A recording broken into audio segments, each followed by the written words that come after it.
Bonjour à tous. Le 23 mars 1990, notre pays, le Gabon, perdait l'un de ses illustres fils, Monsieur Joseph Rendjabé Issani. En ce jour de triste anniversaire et en son hommage, je voudrais vous lire un poème qui lui est dédié. Rendjabé. Au matin de ce premier jour, le soleil s'est couché de manière inattendue, et les hommes, de crainte revêtus, ont à voix basse prononcé le nom de celui que nul ne verra plus, Rendjabé. Les femmes se sont enduites le visage de blanc kaolin, elles ont revêtu le pagne blanc des cérémonies, elles se le sont nouées autour des reins. Elles marchent dans la rue, elles marchent la poitrine nue, elles pleurent pour ne pas sombrer, elles pleurent pour extérioriser. Les entends-tu? Rendjabé. N'y a-t-il plus d'hommes par ces contrées? Se peut-il qu'ils soient à ce point sans fierté? Demandent les femmes de leur cœur épuisé.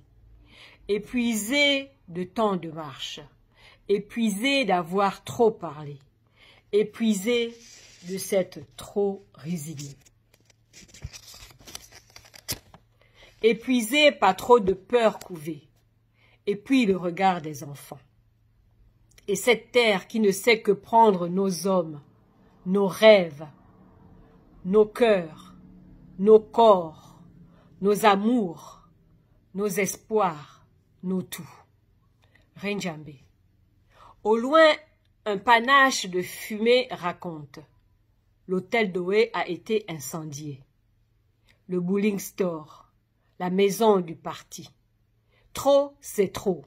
Bongo doit partir. Les gens n'ont plus peur de le crier.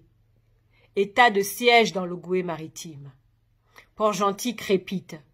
Barricader la rue. Enflammer les pneus. Lancer la pierre. Contre toutes ces éclaboussures, toutes ces misères portées en parure, les peurs jetées en figure. Que les populations regagnent leur demeure, indignent les autorités à l'unisson. Mais le peuple dont la colère est légitime n'entend pas l'injonction. Le peuple dont les nuits sont pleines de cauchemars et qui dort la bouche ouverte parce que le ventre est creux et pour qu'on ne l'accuse pas d'avoir fermé la bouche quand il fallait manger un peu. Et puis merde, fermez les vannes, les puits de pétrole, fermez. Le régime est moribond. Il appelle au secours.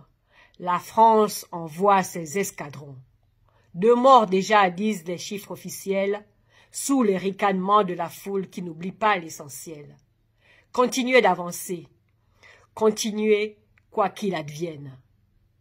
Pas pour soi, mais pour les autres. Pour la mémoire des morts et pour la fierté des vivants. À Gonjo, du lointain pays Nkomi, on appelle aux braves. Les armes doivent se taire, intime-t-il. Le silence qui vibre de la détermination des gens lui répond. Est-ce ainsi que les choses se font? La politique est-elle une affaire de pilleurs de vie et de creuseurs de tombes? Interrogent les populations de leur cœur meurtri. Que nous reste-t-il? Confient les femmes dans leurs prières endeuillées. Que nous reste-t-il? Souffle équatorial.